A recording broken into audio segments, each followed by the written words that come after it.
இல்ல பீகார்ல சொன்னீங்க, இப்ப தமிழ்நாட்டுல என்ன பாதிப்பு ஏற்படுத்தும் இந்த எஸ்ஐஆர் வந்தா? யாரெல்லாம் பாதிக்கப்பட வாய்ப்பு இருக்கு? அருமையான கேள்வி ராஜீவ் சார். என்னன்னா இவர்களுடைய டார்கெட் இதை ஆரம்பிக்கும் போது அமித்ஷா சொன்ன கருத்து அந்த இடத்துல இருந்து பாருங்க. அமித்ஷா என்ன சொன்னாருன்னா, ஊடுருவல்காரர்கள் இருக்கிறாங்க பீகார்ல, பங்களாதேஷ் வழியா வந்துருவாங்க வெஸ்ட் பெங்கால் மூலியமா, அதற்காக தான் இந்த ஸ்பெஷல் இன்டென்சிவ் ரிவிஷன், இந்த வாக்காளர் பட்டியலை நாங்க புனிதப்படுத்துகிறோம்னு சொல்றாரு ஞானேஷ்குமார். இப்படி சொன்ன இடத்துல தமிழ்நாட்டுல யார் சார் வரப்போறா? என்ன பார்டர் ஸ்டேட் என்ன இருக்கு? அப்ப ஈழத்தமிழர்கள் இங்க இருக்கிறார்கள். அதுல அவர் சொன்ன வார்த்தையை பண்ணோம், நாங்க ஓட்டர் லிஸ்ட் எடுத்ததுக்கு அப்புறம் அவர்களை எல்லாம் டீபோர்ட் பண்ணிடுவோன்றாங்க, நாடு கடத்திடுவோன்றாங்க, திரும்பியும் அகதிகளா திரும்பி போங்கன்றாங்க. அப்ப இங்க இருக்கக்கூடிய ஈழத்தமிழர்களுடைய நிலைமை அதுதான் சொல்றோம். இந்த ஸ்பெஷல் இன்டென்சிவ் ரிவிஷன் வந்தால் தமிழ்நாட்டில் முதலில் மிகப்பெரிய அச்சுறுத்தலுக்கு ஆக்கப்பட போவது ஈழத்தமிழர்கள் தான். இதைதான் இன்றைக்கு இருக்கக்கூடிய மாண்புமிகு முதலமைச்சர் ஸ்டாலின் அவர்கள் சரியான நிலைப்பாடை எடுத்திருக்கிறார்.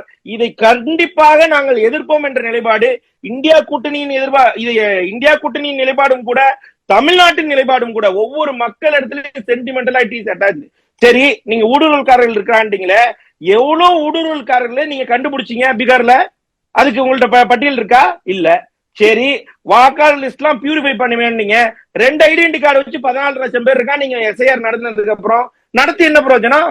அப்ப இதெல்லாம் வெற்று காகிதம் சார். இதெல்லாம் எதுக்குன்னு கேட்டீங்கன்னா, இந்த மைக்ரண்ட் ஒர்க்கர்ஸ் பீகார்ல இருந்து இங்க வந்து வேலை தேடி இருக்கிறார்கள் அல்லவா, அங்க இருந்து வந்து பீகார் வந்து வேலை பாக்குறான் பாருங்க, அந்த 6 லட்சம் பேருக்கு பெர்மனன்ட் மைக்ரண்ட் ஒர்க்கர்ஸ்னு ஒரு பொசிஷனை கொடுத்து பாஜக நிக்கிற இடத்துல தான் இங்க நடக்கக்கூடிய தமிழ்நாடு எஸ்ஐஆர் இருக்க போகிறது. எழுதிக் கொள்ளுங்க.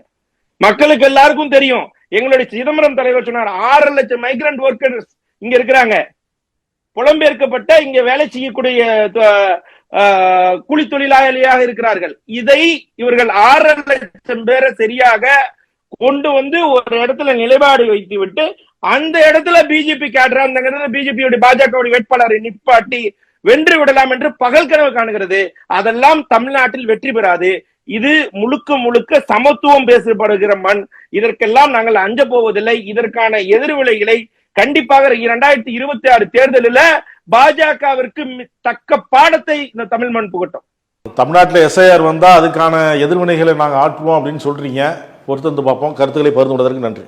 வணக்கம்.